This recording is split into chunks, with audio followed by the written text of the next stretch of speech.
Let's take a look at Mastercam 2026 and see how they changed the reference points page and our options.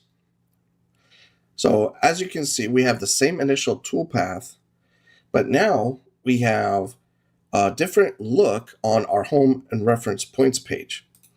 So if we set our approach and retract options, but this time we have a tool plane option. So it now follows the tool plane based on the tool plane that we select.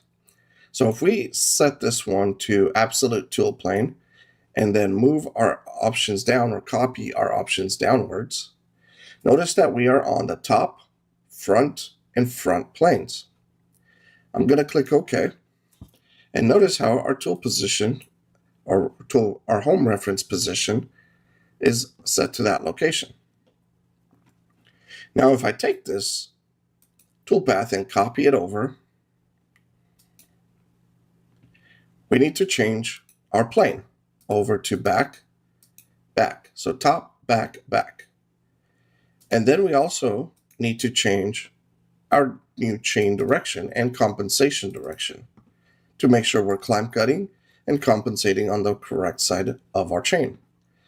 As well, we need to make sure that our top of stock and depth locations are accurate.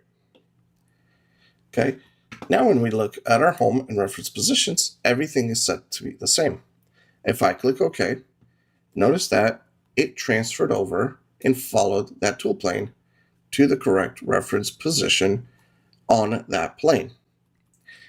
And if we set it to incremental instead of absolute, then it'll be incremental from the geometry location to the reference points approach and retract position.